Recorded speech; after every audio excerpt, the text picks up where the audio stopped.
இயேசுவில் எனது அன்பிற்குரியவர்களே, உங்களுக்கு என்னுடைய இதயம் கனிந்த வாழ்த்துக்கள். வணக்கம்.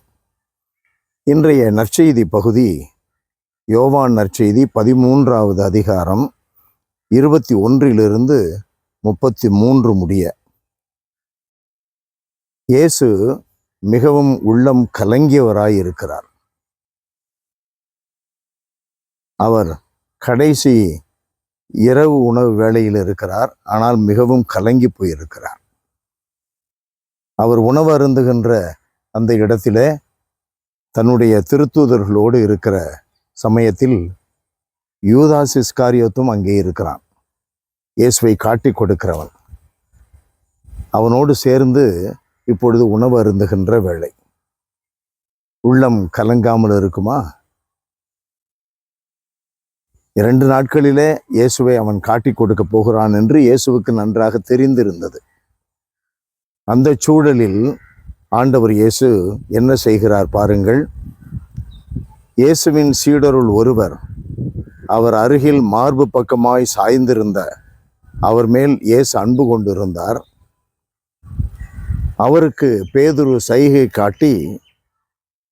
காட்டி கொடுப்பவனை பற்றி சொல்லி கொண்டிருக்கிறாரே, ஆண்டவர் யாரை பற்றி குறிப்பிடுகிறார் என்று யோவானிடம் கேட்க சொல்லுகிறார். அன்பானவர்களே, பதிலை பாருங்கள். நான் யாருக்கு அப்பத்துண்டை தோய்த்து கொடுக்கிறேனோ அவன்தான் என சொல்லி அப்பத்துண்டை தோய்த்து சீமோன் இஸ்காரியோத்தின் மகனாகிய யூதாசுக்கு கொடுத்தார். அன்பானவர்களே, கடைசி வினாடி வரை ஒவ்வொரு மனிதனுக்கும் கடவுள் மனம் திரும்புவதற்கு வாய்ப்பு அளிக்கிறார். எந்த அளவிற்கு மேக்சிமம் என்று சொல்லுகிறோமே, எந்த அளவிற்கு விடுதலையை அவன் பெற்றுக்கொள்ள வேண்டும் என்று விரும்புகிறார் என்றால் கடைசி வினாடி மனம் திரும்புவதற்கு. பேதுரு எழுதிய 2வது கடிதம் 3:9 நாம் சொல்லுகிறோம், நாம் வாசிக்கிறோம், கடவுள் சம்மதிக்கவில்லை, மாறாக அனைவரும் மீட்படைய வேண்டும் என்று விரும்புகிறார். அதனால்தான் நம்ம செய்கிற தப்புக்கெல்லாம் உடனடியாக தண்டனை பெறாமல் இருக்கிறோம், தப்பித்து கொண்டு இருக்கிறோம். அதை வைத்து நாம் யோகியர்கள் என்று நாம் நினைத்து கொள்ளக்கூடாது. ஒவ்வொரு நொடி பொழுதும் நம்மை ஆய்ந்து பார்க்க வேண்டும். நம்முடைய மனசாட்சி கூர்மைப்படுத்தப்பட வேண்டும். இறை வார்த்தையினாலும் ஜபத்தினாலும் நாம் விவிலியத்திலே வாசிக்கிறோம், ஒரு மனிதன் தூய்மை அடைகிறான். நம்மிடம் இறை வார்த்தை இருக்கிறதா? உள்ளத்திலே தங்கி இருக்கிறதா? ஜபம் இருக்கிறதா?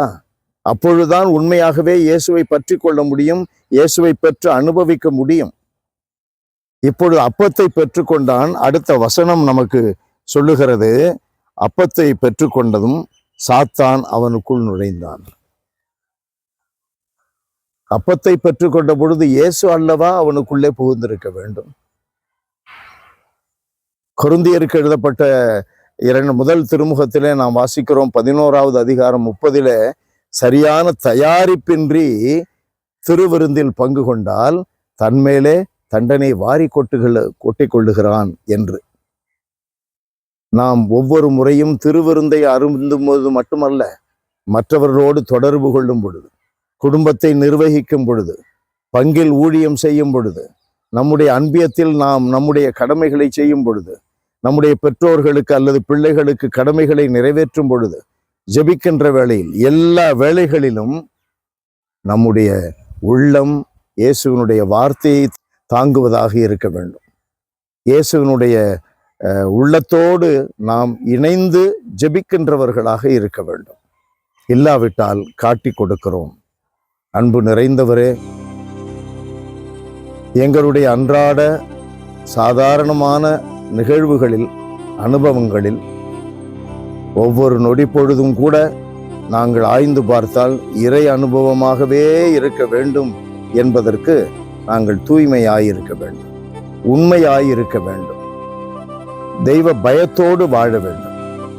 கடைசி வாய்ப்பு வரையிலும் கூட யூதாஸ் பயன்படுத்தி கொள்ளாமல் போனானே, அவனுக்குள் சாத்தான் புகுந்தானே, அதுபோல அல்ல ஆண்டவரே. நாங்கள் ஒவ்வொரு வாய்ப்பையும் பயன்படுத்தி கொள்ள வேண்டும்.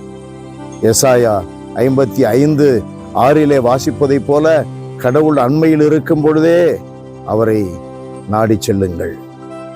ஆண்டவரே, எங்களுடைய வாழ்வில் எப்போதும் உம்முடைய பாதத்திலே அமர்ந்திருக்க வேண்டும்.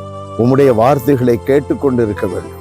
உமக்கு பயந்தவர்களாய் தெய்வ பயத்தோடு நாங்கள் நடந்து கொள்ள வேண்டும். எங்களுக்கு தயவு கூர்ந்து இந்த வரத்தை தாரும். இயேசுவின் நாமத்தில் ஜெபிக்கிறோம் பிதாவே. ஆமென். ஆமென்.